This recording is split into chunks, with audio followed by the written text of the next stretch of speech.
Money market funds are holding short-dated bills. How would a temporary U.S. default affect them? Well, I wouldn't really be worried about them. I'd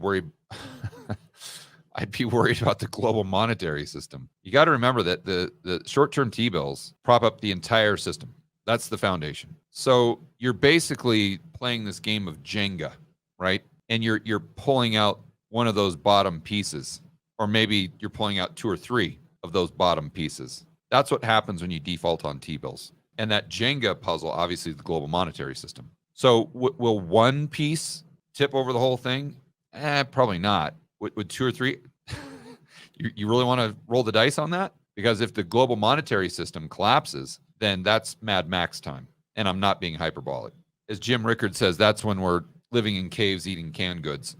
So I guess to answer your question specifically, how would it affect them? I'm not sure, because I'm not sure. There'd be some regulatory issues.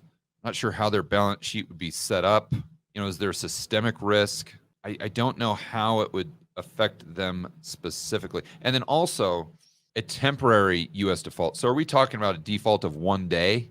Because that would be like one Jenga piece. Probably they may let them slide. But again, I don't know. It could be one of those things that just a default, it just sends a shock wave through the entire system, and you just see kind of like a domino effect where the whole house of cards plummets. But 1 day, probably a lower probability.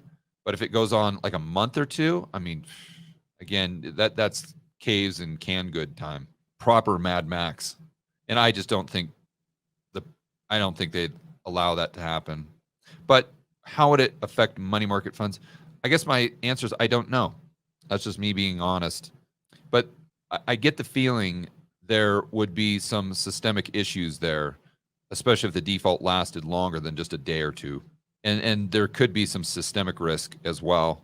I mean, people taking their money out of the money market fund, that could be a big issue as well. You see, that's one systemic issue, is people taking their money out of the money market fund because they're worried about a default, knowing that money market fund holds those T-bills. And that money market fund is what was providing liquidity in repo. And then you see that chain reaction, and then repo blows up because there's no more liquidity in repo because the money market funds were providing a lot of that liquidity. That could be, the bottom line is you just don't want that to happen. That's just the no bueno zone. We need to avoid that at all costs.